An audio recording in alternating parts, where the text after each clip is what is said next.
আসসালামু আলাইকুম রহমতুল্লাহ। আশা করি আপনারা ভালো আছেন বন্ধুরা। আলহামদুলিল্লাহ আমিও আপনাদের দোয়া আমার পরিবারকে নিয়ে ভালো আছি। তো গাছ সকালবেলা এখন ভোর 6টা বাজে। আমি সকালবেলা ঘুম থেকে উঠেছি, যেহেতু রান্না করতে হবে।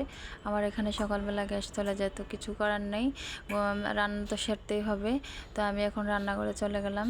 গিয়ে আমি ফ্রিজ থেকে মাংস বের করলাম, একটু মুরগির মাংস রান্না করব আজকে, আর একটু লাল শাক ভাজি করব, বেগুন ভাজি করব।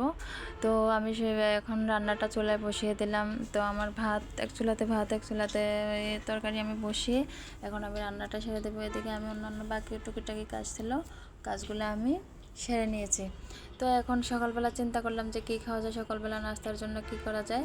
যাই হোক, সকালবেলা নাস্তার জন্য আমি সেমাই রান্না করলাম। আমার মেয়েরা সেমাই খুবই পছন্দ করে, তাই সেমাই তো দুধটা গরম করে এখন আমি সেমাইটা পরে সুন্দর করে রান্না করে নিলাম। তো এদিকে আমার মেয়েদেরকে ঘুম থেকে ডাকতেছি, ওরা তো ঘুম থেকে উঠতে চায় না, বন্ধের দিন। যাই হোক, ওদেরকে ঘুম থেকে ডাকলাম, ওরা উঠছে। এখন আমি সকালবেলায় যে ওদেরকে উঠিয়ে আমি ব্রাশ করিয়ে দিয়ে সুন্দর করে ওদেরকে বসিয়ে দিলাম। তারপরে যে থালাবাটিগুলো একটু ধুয়ে সুন্দর করে রেখে দেবো। তারপর নাস্তা করে আমরা সবাই যার যার কাজ যে যেভাবে থাকে কাজগুলো গুছিয়ে রাখবো। তো গাইস, আজকে যেহেতু আমার মেয়ের পরীক্ষা শেষ, গতকালকে যেহেতু আমার মেয়ের পরীক্ষা শেষ, তো আজকে মেয়ে ভাড়া ধরছে যে মামার বাসায় যাবে। তো কি করার, আর যেহেতু আবার স্কুল মাদ্রাসা খুলে যাবে, তো কিছুই করার নেই, যেতে হবে। তো এই পাকে আমি আসলে ওদেরকেও ওদিকে যাওয়ার জন্য একটু প্রস্তুতি নিচ্ছি। আবার এই যে ঘর বাড়ি একটু ঝাড়া মোছার জন্য, বিছনাপত্রগুলো পরিষ্কার করার জন্য আমিও একটু যে অন্যান্য কাজগুলো ভাবছি সেরে নেব।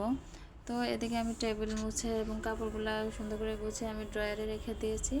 তো আজকে চিন্তা করলাম যেহেতু বন্ধের দিন, বাসায় আছি, তো এজন্য আমি আমার বুক সেলফের কিছু কাজ ছিল, অনেক দিন হয়েছে ময়লা হয়েছে বুক সেলফের ভিতরে, একটু ধুলাবালি জমে গেছে। তাই আমি আজকে চিন্তা করলাম যে তাহলে বুক সেলফটা একটু পরিষ্কার করে নিই, যেহেতু আমার মেয়েও বাসায় আছে আমাকে হেল্প করার মতো। যাই হোক, তো মেয়ে সহ যে মেয়ে আমার সুন্দর করে বইগুলো আমাকে মুছে সুন্দর করে দিল। কিছু কোরআন শরীফও ছিল, ওগুলো ভালো করে মুছে যত্ন সহকারে বইগুলো আমি বুক সেলফে রেখে দিয়েছি। তো এদিকে প্রায় কাজ করতে করতে দুপুর হয়ে গেছে, তো খাওয়ারও সময় হয়ে গেছে। খাওয়ার সময় তো আমি মেয়েদেরকে একটু খাবার দিয়েছি, দুই মেয়েকে।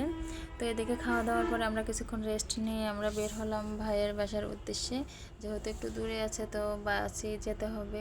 এই যে বাসের জ্বালানা দিয়ে আমার মেয়ে আমাকে বিভিন্ন প্রশ্ন করতেছে যে আম্মু এটা কি, এটা কি, এটা কোন জায়গা। তো এই তো মেয়েকে বলতে বলতে, মেয়ের সাথে কিছু কথা বলতে বলতে আমরা চলে আসলাম। এখন আমরা রাস্তায় যে রোডে, আমরা মেন রোডে আসছি।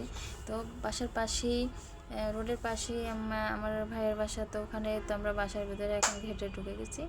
তো আসলাম যে আমার ভাইয়ের বাসায় আসলাম, যে আমরা দরজার সামনে আমার মেয়ে সহ আসলাম। তো বাসায় এসে আমরা একটু বারান্দায় গেলাম, বারান্দায় গিয়ে কিছুক্ষণ দাঁড়িয়ে নিলাম। তো বন্ধুরা, এই পাখে বলে দিচ্ছি যে আপনাদের কাছে যদি আমার ভিডিওটি ভালো লাগে, আমার চ্যানেলে একটা লাইক এবং সাবস্ক্রাইব করে দিবেন, আর কমেন্ট করে জানাবেন যে আমার ভিডিওটি কেমন হয়েছে।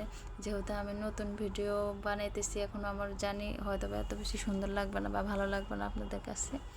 যাই হোক, তো আপনাদের কাছে রিকোয়েস্ট থাকলো যে আমার ভিডিওতে একটু লাইক, কমেন্ট এবং সাবস্ক্রাইব করে দেওয়ার জন্য। আর যে দেখেন, আমরা এখন বিকালবেলা চা খাচ্ছি সবাই মিলে, তারপর একটু নাস্তা খেলাম, এই সবাই মিলে একটু মজা করলাম। তো সবাই ভালো থাকেন, সুস্থ থাকেন, এই দোয়া করতেছি। আল্লাহ হাফিজ।